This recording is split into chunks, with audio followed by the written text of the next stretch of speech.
The dinner crowd at Bellucci's filled every table that Friday night.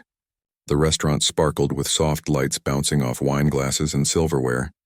In the corner sat a beautiful grand piano, its black surface shining under a spotlight, though no one ever played it. It was more for show, something fancy for the guests to look at while they ate their expensive pasta and sipped their wine. Maya wiped sweat from her forehead as she hurried between tables. Her dark hair was pulled back in a tight bun, and her black uniform shirt stuck to her back after 8 hours on her feet. This was her third double shift this week. Her legs ached, and her smile was becoming harder to maintain as the night went on. "You can do this," she whispered to herself. "Just 3 more hours." The money from these extra shifts would help pay for her mom's latest round of treatments. The hospital bills kept piling up on their kitchen table, each one thicker than the last. Maya didn't have time to think about how unfair it all was. She just needed to keep moving, keep smiling, keep the plates coming. The noise in the restaurant grew louder as the night went on. A large table in the center of the room caught Maya's attention. 8 men in expensive suits laughed too loudly, their faces red from drinking. They had ordered several bottles of the most expensive wine on the menu. Maya recognized one of them immediately, Richard Harrington.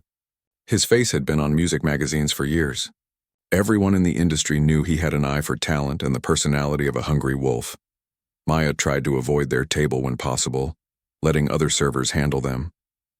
But when Lisa, another waitress, came to her with panic in her eyes, Maya knew she couldn't say no.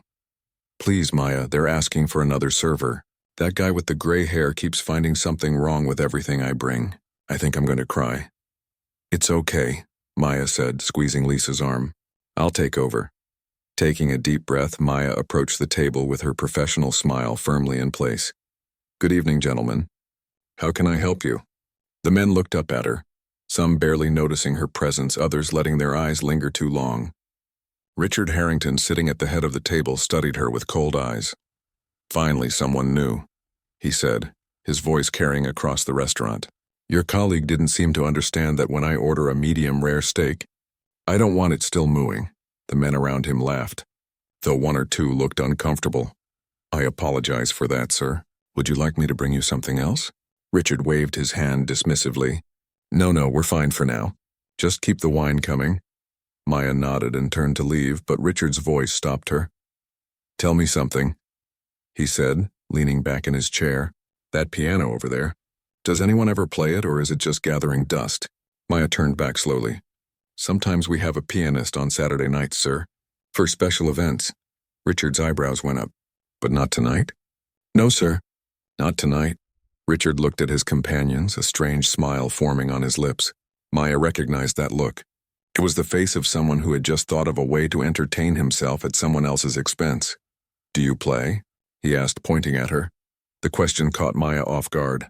Her heart skipped a beat. "Me? No, I'm just a waitress." It wasn't exactly a lie. She hadn't been anything but a waitress for 7 years now. The life she'd had before seemed like someone else's memory. Richard's eyes narrowed, sensing something in her hesitation. "You hesitated. You do play." "Sir, I really need to get back to—" "Humor me," he interrupted, his voice louder now. Other diners began to turn and look. "Play something, anything." Maya felt her face growing hot. "I'm sorry, but I'm working." "I can't just—" "No, sure you can," Richard insisted, that wolfish smile growing. "Consider it part of the service. We've spent over $2,000 here tonight. I think we deserve a little entertainment." One of Richard's companions, a younger man with kind eyes, touched his arm. "Come on, Rich, leave her alone."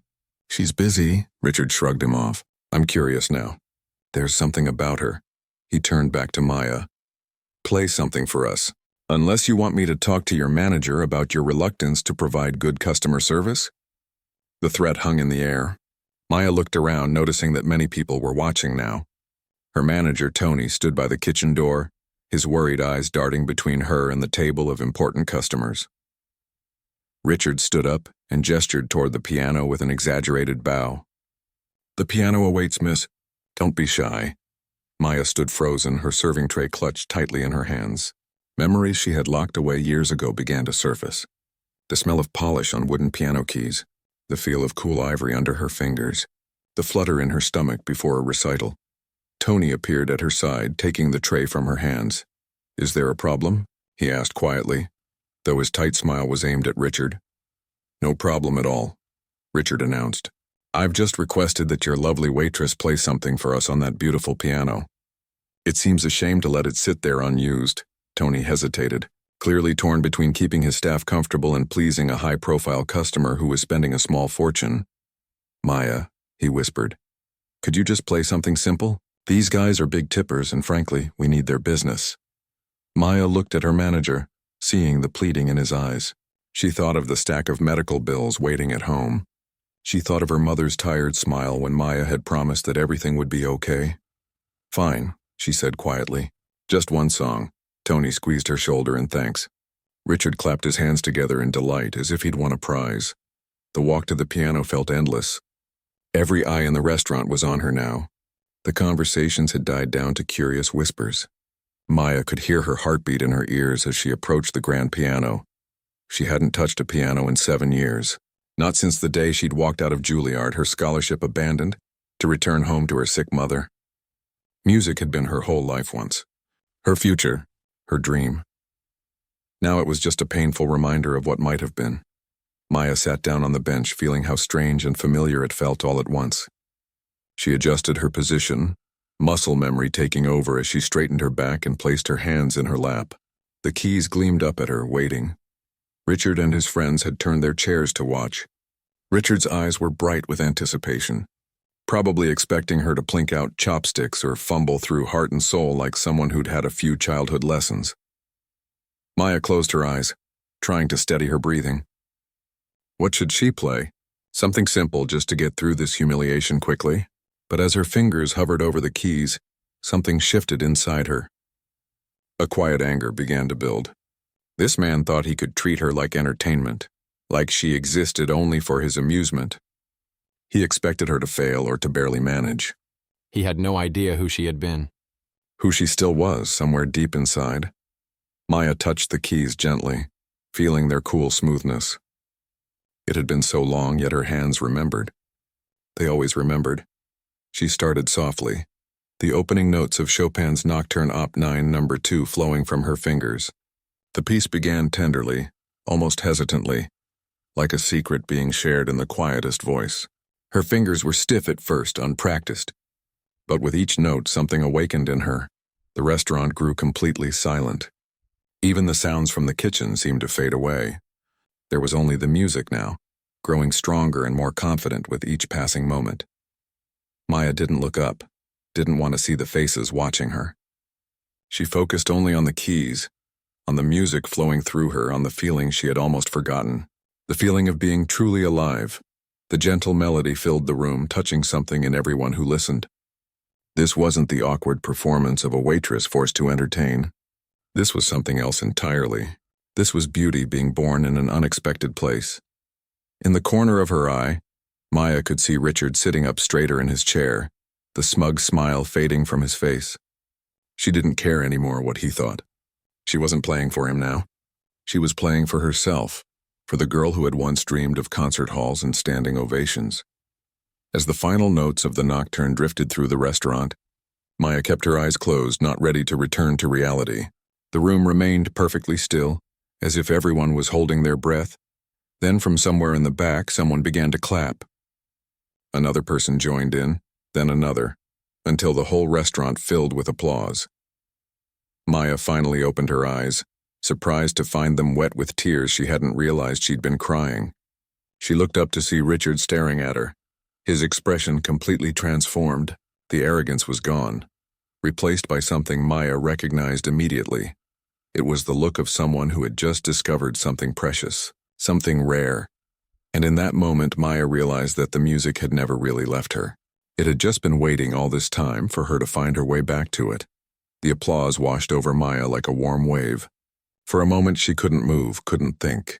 Her fingers still hovered over the piano keys as if they belonged there, as if they had never left.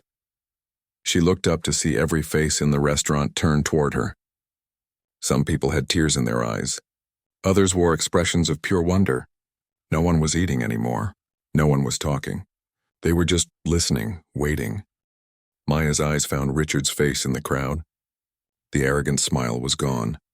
His eyes were wide, his mouth slightly open in surprise. He leaned forward in his chair, watching her with an intensity that made her uncomfortable. "Keep playing," someone called out from across the restaurant. "Yes, please continue," another voice joined in. More voices added to the chorus, encouraging her, asking for more. Maya felt her heart racing. She looked toward the kitchen, where Tony stood with the other servers and the chef. They all watched her with new eyes, as if seeing her for the first time. Tony nodded at her, a small smile on his face. "Go ahead," he mouthed. Maya turned back to the piano. Could she do this? It had been so long. The nocturne had been simple enough, muscle memory carrying her through. But to truly play again, to open that door she had closed so firmly 7 years ago. She took a deep breath and placed her hands on the keys once more. This time, she didn't hesitate. Her fingers found the opening notes of Rachmaninoff's Piano Concerto No. 2. The piece began with deep, bell-like chords, powerful and resonant. It was like diving into deep water, and Maya surrendered to the current. The music flowed through her, growing more complex with each passing moment. Her fingers moved faster, dancing across the keys with growing confidence. Each note felt like coming home, like finding a piece of herself that had been lost for too long. As she played, memories flooded back. The countless hours of practice in her childhood home, her mother sitting beside her, encouraging her even when her small hands couldn't stretch to reach the chords. The scholarship letter from Juilliard that had made her mother cry with pride. The day she'd performed for a famous conductor who said she had a rare gift, and then the phone call that had changed everything. Her mother's voice, weak but trying to sound strong. The diagnosis. The prognosis. The impossible choice that wasn't really a choice at all. Maya had packed her bags that same day.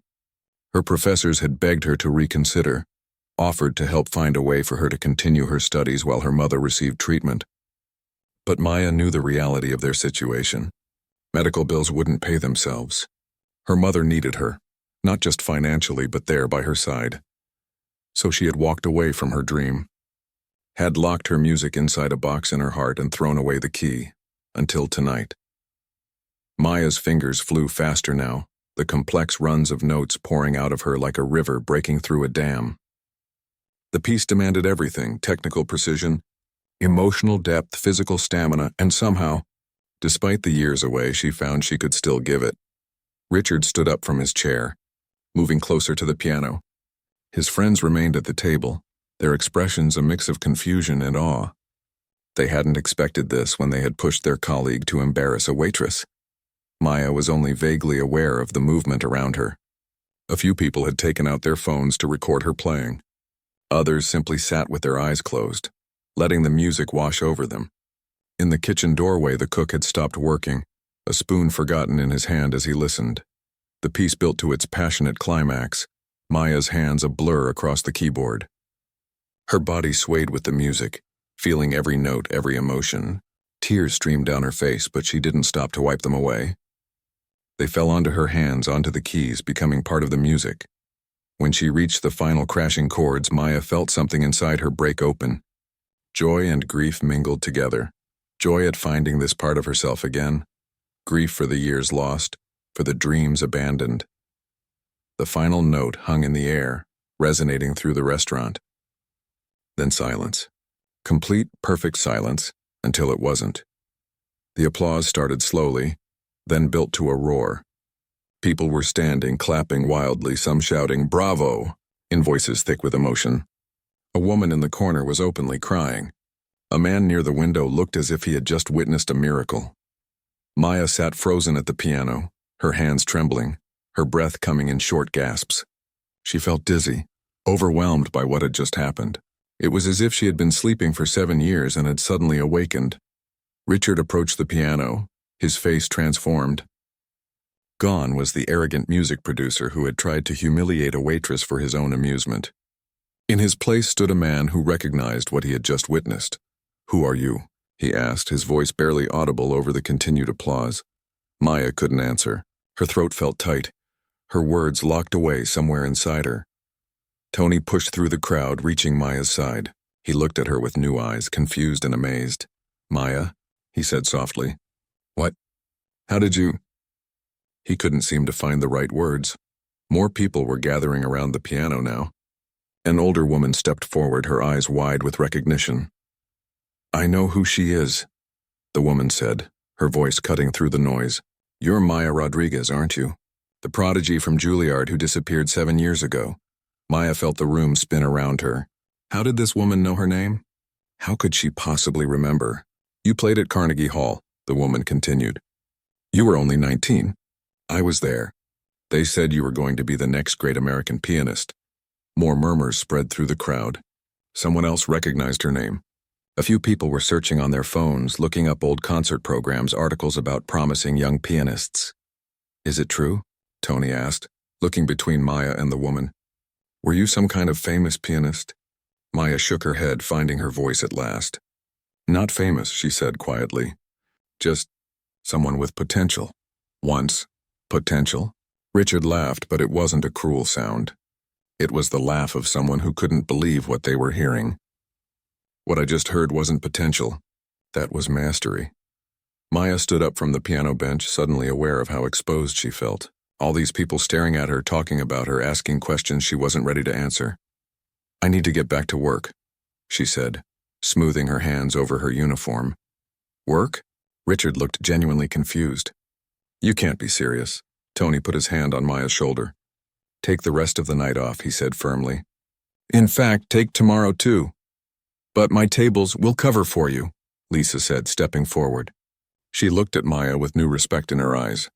"That was the most beautiful thing I've ever heard." Maya didn't know what to say. Part of her wanted to run from the restaurant, to hide from all these eyes and questions. But another part, a part that had been silent for too long, wanted to sit back down at the piano and play until her fingers couldn't move anymore. Richard pulled a business card from his pocket and held it out to her. "Call me," he said. "Not tomorrow. Not next week. Call me when you're ready." He turned the card over and scribbled a number on the back. "That's my personal cell, not my office line." Maya took the card automatically, her fingers still tingling from playing. "Why would I call you?" she asked. Richard's expression softened. "Because talent like yours shouldn't be waiting tables," he said simply. "Because the world deserves to hear you play." Maya looked down at the card in her hand, then back up at the crowd still watching her, still whispering about her. She felt torn between two worlds, the safe, quiet life she had built for herself and her mother, and the dream she had given up, now suddenly within reach again. "I need to go," she said, her voice shaking. Tony nodded, understanding in his eyes. "I'll call you a cab."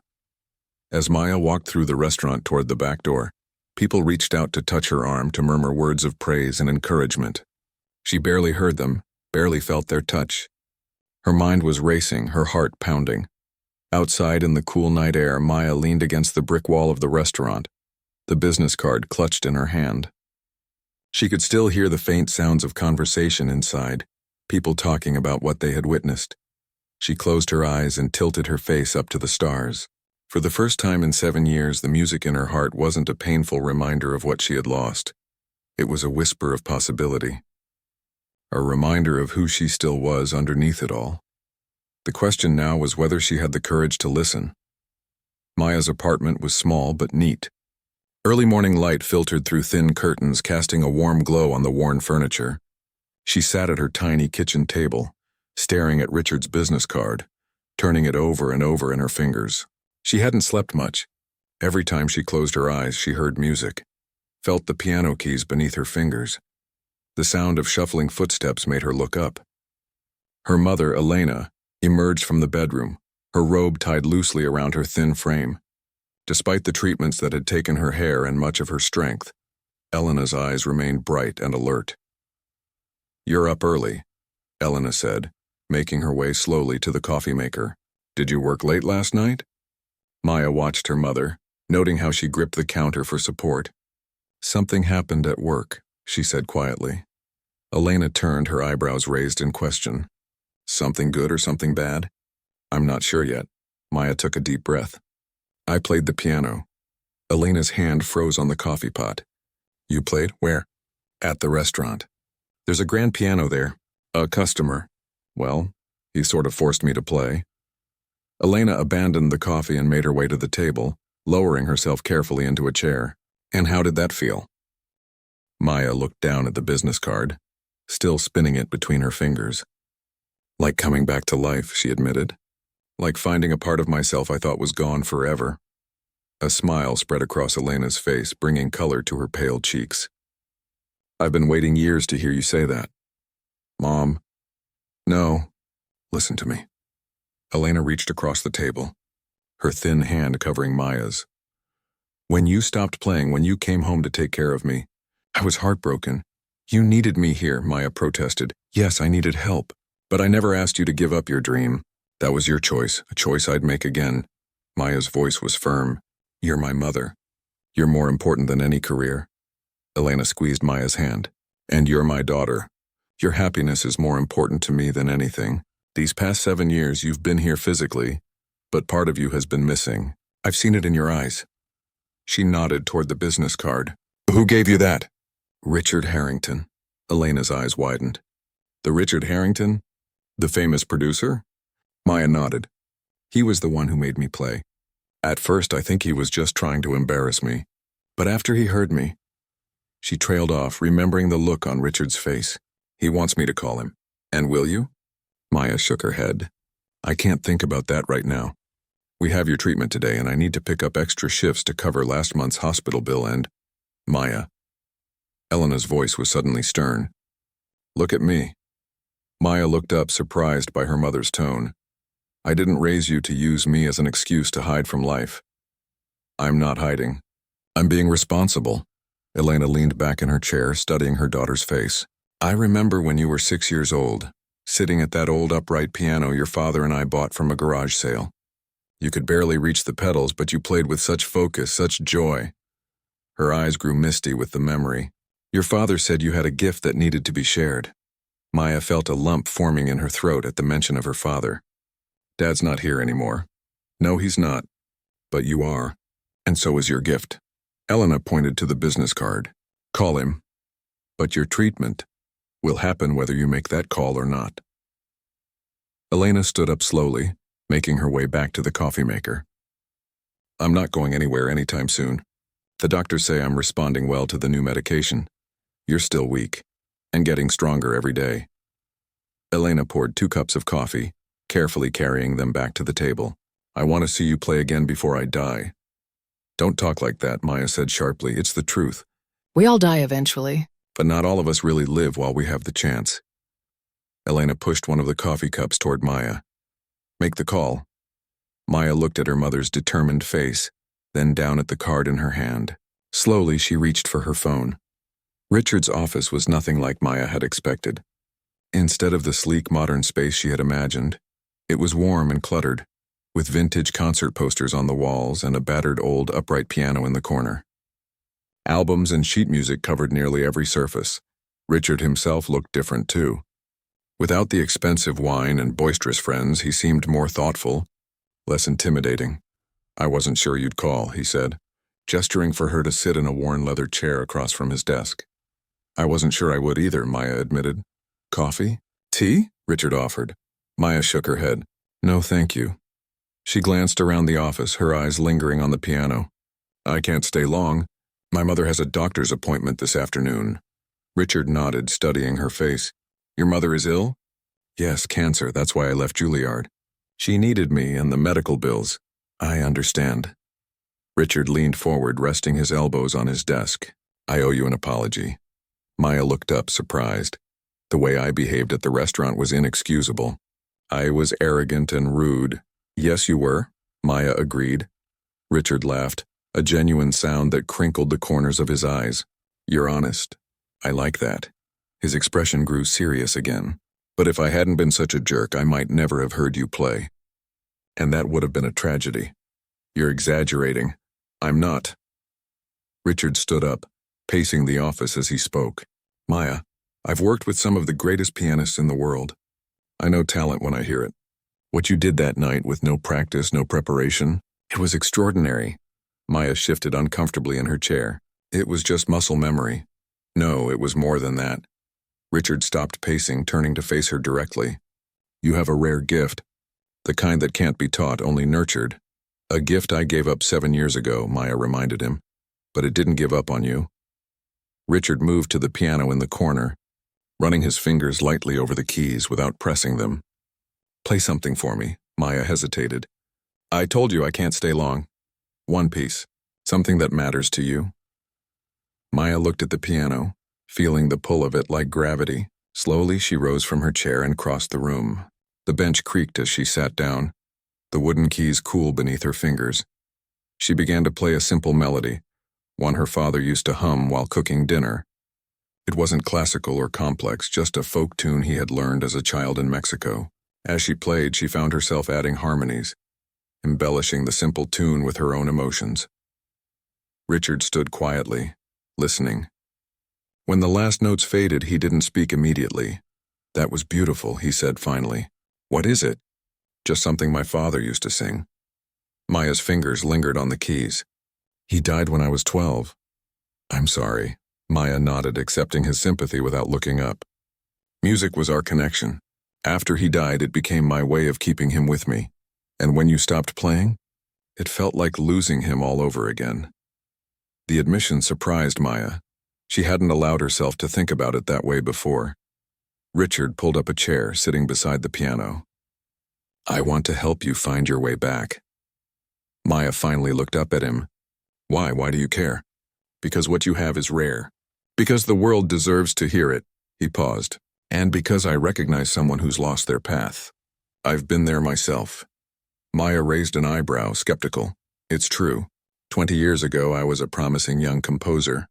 Everyone said I had a bright future." Richard smiled wryly. "Then I discovered I was better at recognizing other people's talent than developing my own. It was a hard truth to accept, so instead you became a successful producer." "Yes. But I never forgot what it felt like to have a gift and not know what to do with it." Richard leaned forward. "I want to offer you a chance to reclaim what you lost. I can't just go back to being a student. I have responsibilities. I'm not talking about school. I'm talking about a different path, one that accounts for your current situation." Maya's heart beat faster. "What kind of path?" "A recording contract. Just one album to start. Your choice of repertoire." Richard's eyes were bright with excitement. "We'll work around your schedule, your mother's treatments, and the advance would more than cover your medical bills." Maya sat very still, afraid to believe what she was hearing. "You're serious?" "Completely." Richard handed her a folder. "This is a standard contract. Take it home, read it, have a lawyer look at it if you want. But know that I believe in you, Maya. I think you could be one of the greats." Maya took the folder with trembling hands. "This is a lot to process, of course. Take your time." Richard glanced at his watch. "Don't you have to get your mother to her appointment?" Maya nodded, standing up quickly. "Yes, I should go." At the door, Richard stopped her with a gentle hand on her arm. "There's a small recital hall attached to our studio. It's empty most evenings. The piano there is a Steinway concert grand." He handed her a key card, "just in case you want to practice." Maya held the key card in one hand, the contract in the other. For the first time in 7 years, she allowed herself to imagine a future where music was part of her life again. Not just a painful memory, but a living, breathing part of who she was. "Thank you," she said softly. As she left Richard's office and stepped out into the bright sunlight, Maya felt something unfamiliar rising in her chest. It took her a moment to recognize it. Hope. After so long in the shadows, hope. The Steinway grand piano gleamed under the soft lights of the empty recital hall. Maya's fingers moved over the keys, bringing to life a piece she had composed years ago but never finished. The melody flowed from somewhere deep inside her, a conversation between who she had been and who she was becoming. For the past 3 weeks, she had come here almost every night after her mother fell asleep. Sometimes she played for hours, losing track of time in the music. Other nights she simply sat at the piano, letting her fingers relearn what they had once known so well. Tonight was different. Tonight she was playing for someone else. Elena sat in the front row, wrapped in a soft blanket despite the warmth of the room. Her face was thinner than before, but her eyes shone with pride as she watched her daughter play. "That's beautiful," Elena said when Maya finished. "Did you write that?" Maya nodded, letting her hands rest in her lap. "A long time ago. I never completed it until now. I'm still working on it." Maya looked down at the keys. I keep thinking about how it should end. Elena smiled knowingly. Sometimes the ending isn't as important as the journey. Maya stood up and crossed to where her mother sat, adjusting the blanket around her shoulders. How are you feeling? We should probably head home soon. You need your rest. Stop fussing, Elena said, though her voice was gentle. This is the best I've felt in months. It was true. Since Maya had signed the contract with Richard's studio, a weight seemed to have lifted from both of them. The advance had covered 6 months of medical bills, with enough left over to hire a part-time nurse who came to stay with Elena during the day. For the first time in years, Maya didn't have to work double shifts just to stay afloat. Instead, she spent her days practicing and recording at the studio, and her evenings taking care of her mother. It wasn't easy. Nothing worth doing ever was. But for the first time in 7 years, she felt like she was living instead of just surviving. Have you decided what you're going to play for the showcase? Elena asked. Maya returned to the piano bench, running her fingers lightly over the keys without pressing them. Not yet. Richard thinks I should play something well-known, something that will impress the critics. And what do you think? Maya didn't answer immediately. The showcase was Richard's idea, a small private concert for music industry insiders, reviewers, and potential sponsors. A soft launch, he had called it, a way to reintroduce you to the world. The thought made her stomach twist with nerves. It had been one thing to play in the restaurant, caught up in the moment, not caring what anyone thought. It was another to deliberately put herself on display, to invite judgment, to ask the world to welcome her back. I think I'm terrified, she admitted. Elena laughed softly. Good. Good? Maya looked up, surprised. Fear means you care. It means it matters. Elena leaned forward in her seat. When you were little, before every recital, you'd get so nervous you couldn't eat. But the minute you walked on stage, the fear would disappear. Do you remember what you told me once? Maya shook her head. You said, when I play, the only thing in the world is me and the music. You were 7 years old. Elena's eyes were bright with the memory. Find that place again. The place where nothing exists but you and the music. Maya smiled, feeling some of the tension ease from her shoulders. When did you get so wise? Around the time my hair fell out, Elena joked, touching her head where soft fuzz was beginning to grow back. Now play me something else before we go. Maya turned back to the piano. This time she chose Debussy's Clair de Lune, a piece that had always reminded her of moonlight on water, of peace amid movement. As she played, she noticed how her body remembered, how her muscles relaxed into the familiar patterns. The fear didn't disappear completely, but it receded, becoming a quiet hum in the background rather than a scream in her ear. When she finished, she looked up to find not just Elena watching her, but Richard as well. He stood in the doorway at the back of the hall, a gentle smile on his face. That was lovely, he said, walking down the center aisle. You should play it for the showcase. Maya closed the piano lid gently. I was thinking something more challenging. Maybe Liszt or Rachmaninoff. Richard shook his head as he approached. Technical brilliance is impressive, but what moves people is emotion. That's what you have that so many others don't. You don't just play the notes, you tell a story.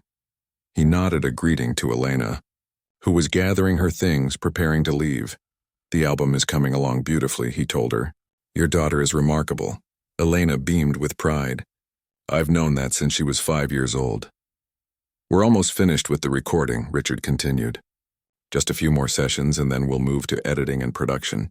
If all goes well, we could release by the end of summer. Maya helped her mother stand, noticing how Elena leaned more heavily on her arm than usual. I'll bring the car around, she said, worried by the pallor of her mother's skin. Wait here with Richard. As Maya hurried to the parking lot, her mind raced with conflicting emotions. Pride in what she had accomplished in the past weeks. Worry about her mother's health. And beneath it all, that persistent fear about the upcoming showcase. Could she really do this?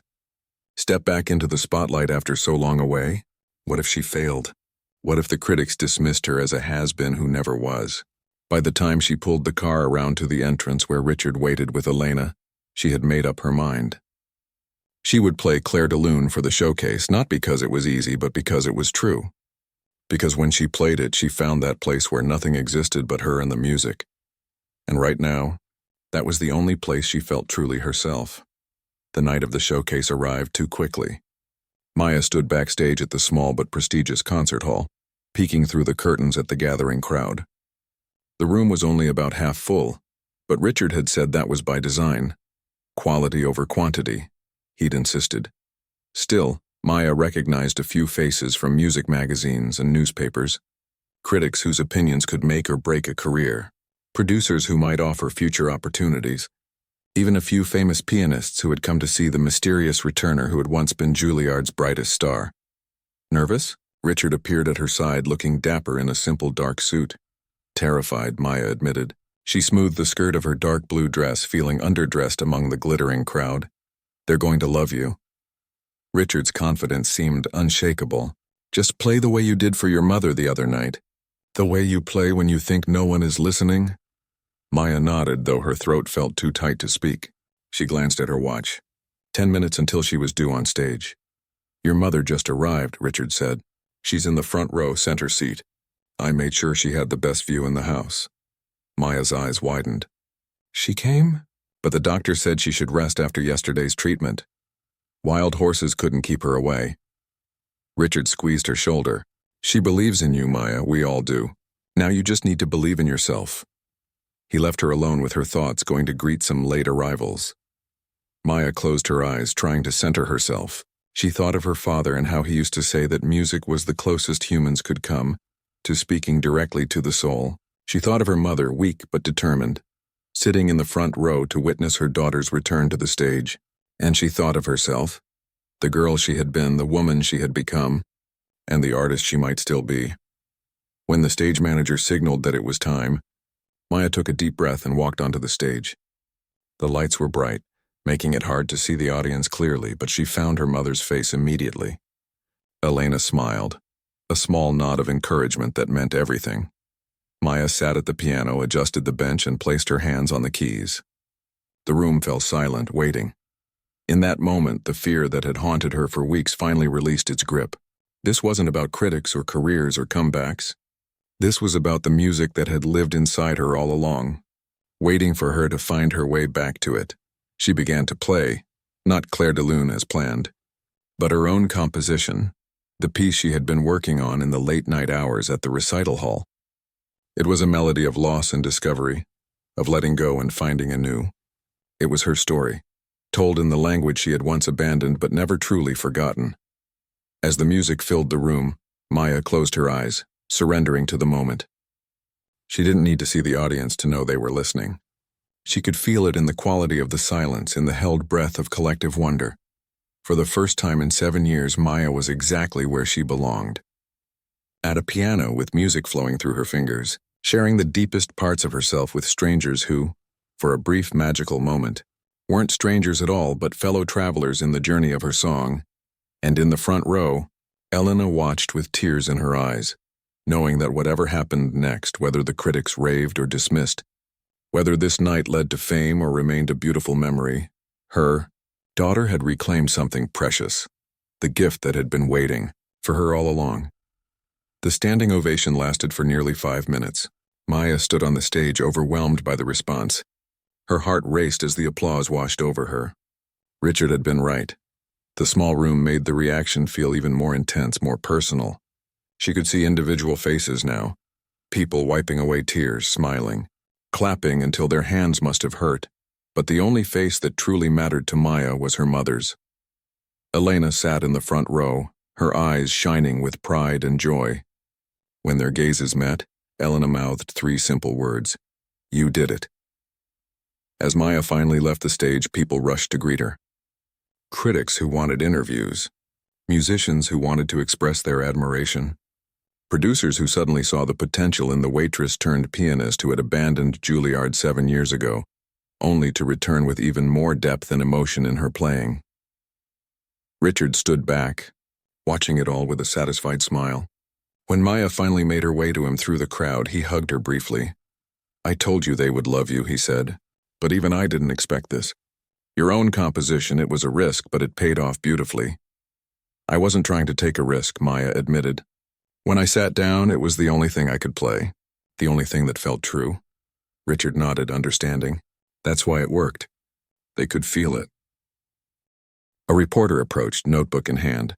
asking for a few minutes of Maya's time. Richard started to intervene, but Maya touched his arm. "It's okay," she said. "I can handle a few questions." The reporter smiled. "Everyone wants to know where you've been all these years and why you decided to come back now." Maya thought for a moment. "I left music to take care of my mother when she got sick. It wasn't really a choice. She needed me and I needed to be there for her." She paused. "As for coming back, let's just say I was reminded that some gifts are meant to be shared. Your performance tonight was extraordinary. Critics are already calling it a triumphant return. How does that feel?" Maya glanced over at her mother, who was now talking with some of the other guests. "It feels like coming home," she said simply. "Like finding a piece of myself that was missing." More questions followed, then more handshakes and congratulations. By the time Maya could break away to check on Elena, she was worried her mother might be exhausted from all the excitement. But Elena looked more alive than she had in months. Her cheeks had color and her eyes sparkled as she spoke animatedly with an older gentleman. "Maya," Elena called when she spotted her daughter. "Come meet someone. This is Dr. Chen. He was at Juilliard when you were there." The man extended his hand with a warm smile. "I was on the faculty, though we never had the pleasure of working directly together. Your performance tonight was remarkable." "Thank you," Maya said, shaking his hand. "Dr. Chen is heading a new program," Elena explained, her voice filled with excitement. "Tell her about it," the doctor nodded. "It's a musical therapy initiative for cancer patients. We've seen remarkable results, both psychological benefits and some promising physical responses. Music seems to affect the immune system in ways we're only beginning to understand." Maya's interest was immediately piqued. "That sounds fascinating." "We're looking for artists who can both perform and teach," Dr. Chen continued. "People who understand the healing power of music on a personal level." He glanced at Elena. "Your mother mentioned your story. I think you might be perfect for our program." Before Maya could respond, a commotion near the entrance caught everyone's attention. A group of her former colleagues from Bellucci's had arrived. Tony, Lisa, and several others, all dressed in their finest clothes. They looked out of place among the music industry professionals, but their faces were alight with excitement as they spotted Maya. "We closed the restaurant early to come see you," Tony explained when Maya reached them. "We wouldn't have missed it for anything." Lisa hugged her tightly. "That guy at table 7, who would have thought he'd change your life like that?" Maya laughed. "I was so angry with him that night." "We all were," Lisa admitted. "But now look at you." The evening continued, a blur of conversations and connections. Maya moved between worlds. Her restaurant friends, her new music colleagues, her mother's doctors, Richard's industry contacts. Somehow, instead of feeling pulled apart by these different aspects of her life, she felt them coming together for the first time. Near midnight, she noticed her mother looking tired. "I should get you home," she said, immediately concerned. Elena protested weakly, but allowed Maya to help her to her feet.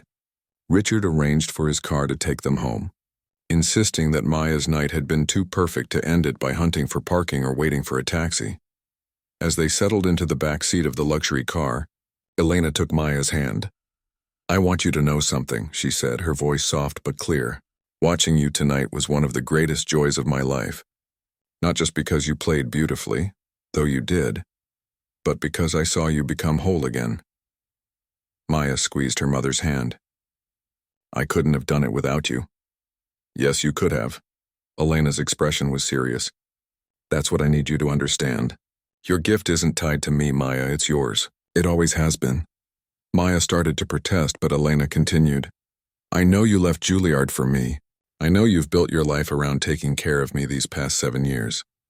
She took a deep breath. "But the cancer is back, sweetheart. The treatments aren't working anymore." The world seemed to stop. Maya stared at her mother, unable to process what she was hearing. "What? When did you find out? Why didn't you tell me?" "I found out last week. I didn't tell you because you needed to do this tonight, without that shadow hanging over you." Elena's eyes were sad but resolute. "The doctors say I have maybe 6 months, maybe less." "No," Maya shook her head. "We'll find different doctors, better treatments. There are experimental protocols.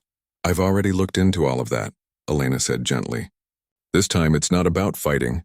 It's about accepting and making the most of the time I have left." Maya felt tears burning in her eyes. "I can't lose you." Eventually you will, Elena said, her voice tender but matter-of-fact. That's why I needed to see you find your way back to music before. She didn't finish the sentence. She didn't need to. They rode in silence for a while, holding hands in the darkness of the car. Finally, Maya spoke. What happens now? Now, Elena said, we make a plan. A plan for you to keep playing, to keep sharing your gift even after I'm gone. 3 months later, Maya sat at the piano in a different kind of room. No critics here, no industry insiders.